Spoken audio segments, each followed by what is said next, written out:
Hey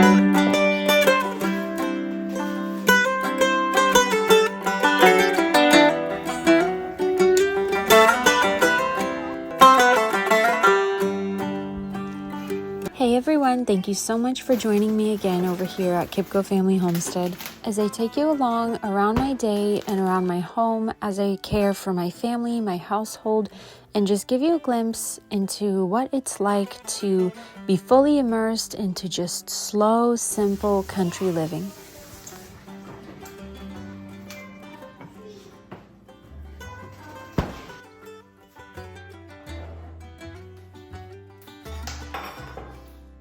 So this morning I'm getting started on some breakfast, and today for breakfast I am making a sourdough discard granola.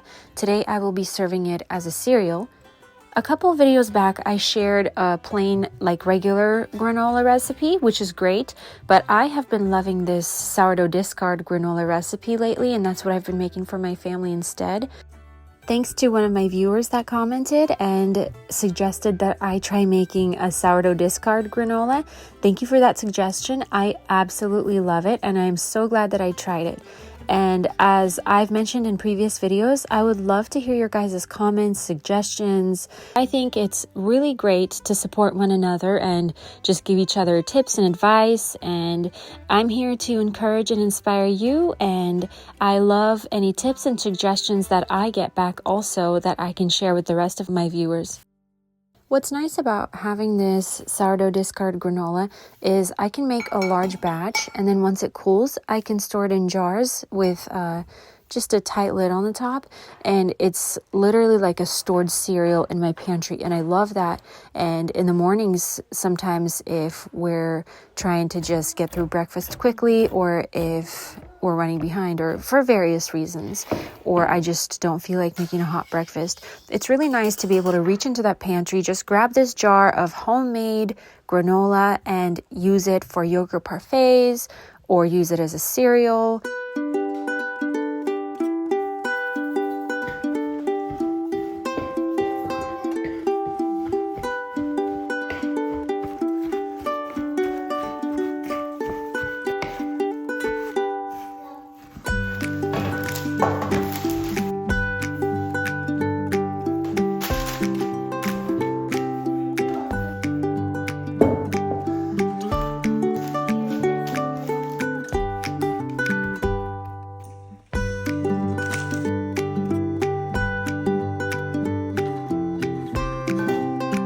So my family is used to having pretty big breakfasts, so today I am serving that sourdough discard granola cereal with some fresh fruit on top, and also on the side I am making an omelet, and I call this my fluff omelet, I guess.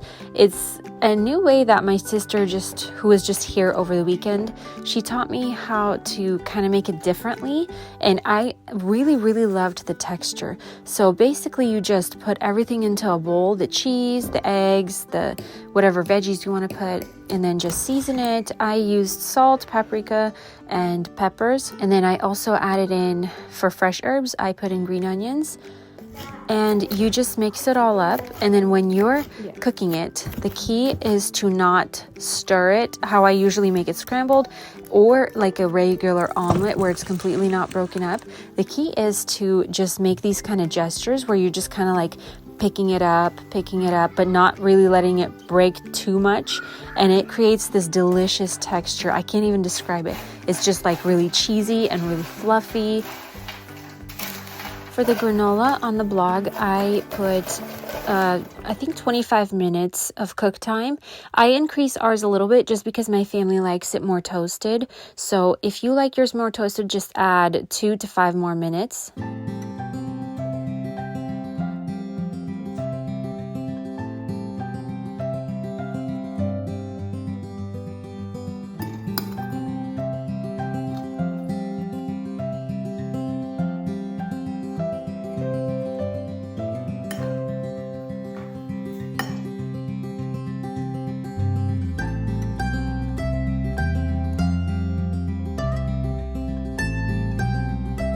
as I mentioned earlier, I just wanted to bring it up again that this granola makes for great cereal and also yogurt parfaits. I've done it that way too, and it's definitely a wonderful way to enjoy breakfast and one of our family favorites. So we use plain yogurt, top it with maple syrup, then add on the granola and top with fresh fruit.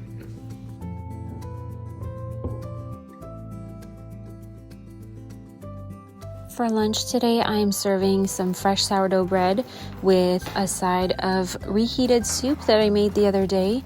And the bread is actually, it has been sitting in my fridge for about 5 to 6 days, so it's overproofed and it didn't rise. But as I always say, homemade bread is still bread and it still beats store-bought bread. So you just go ahead and bake it anyways and serve it, and your family will never even be able to tell a difference. It's still delicious, still really good, and still very healthy. Today the kids had soccer practice, and for some reason on days when we have soccer practice, no one is really that hungry towards the evening, so we don't really have an entire dinner. And I'm assuming it's just because there's soccer away from home, and so because we're leaving, everyone is snacking, and that leaves us kind of like not too hungry at dinner time. And so for today's dinner, while the kids are at soccer, I am just making some sweet potato fries. So these are baked sweet potatoes, and they are really delicious. And this is actually one meal that every single member in the family loves, because with each meal there's always one person in the family that doesn't like it. And this is one of those things that every single one of us, all 6 of us, absolutely love, these baked sweet potato fries. And these are a staple in our household. I always have to have sweet potatoes in the pantry because I know that at least at one point in the week, I will be making these sweet potato fries. It's definitely a staple in our household.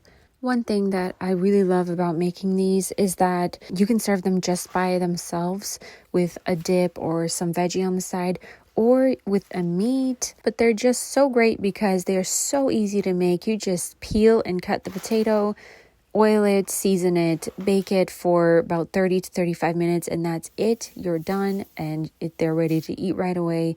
They're just so good, and they're filling, and they just make for a great snack or even dinner. So I'm baking my sweet potato fries at about 450 degrees for about 30 minutes, and it just tastes really great that way. It gives it this like chewy, crispy texture. And of course, homemade ranch is a must with this meal. It just isn't the same without this ranch. And you can find my ranch recipe in the description down below.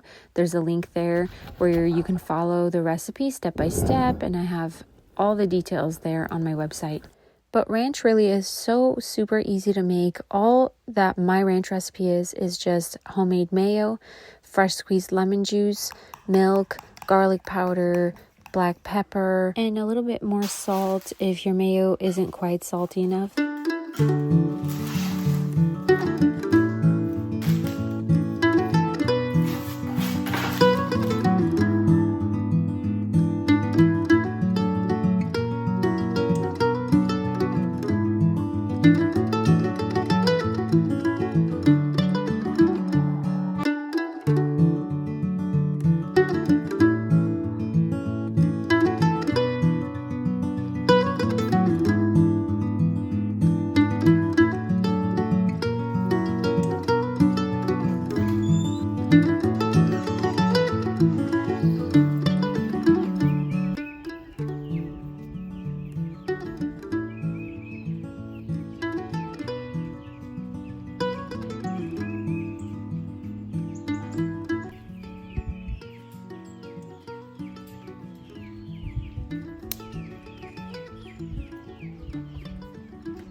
I think one of my favorite things about the coming of spring and summer is the fresh flowers that we get in our garden. It's always such a joy and a wonder to go out there and cut down your own flowers that you grew in your own yard. And it's always such a fun experience, and it just always makes my heart overflow with praise and just worship our Creator, our God, the wonderful way that He made everything so beautiful. And it just always amazes me how every plant and every flower is so different, so unique in its own way, and it's all so lovely. And all the smells from the roses and the lilacs and various different types of plants, I'm just always in awe of how much creativity it took to create all of these wonderful, beautiful things.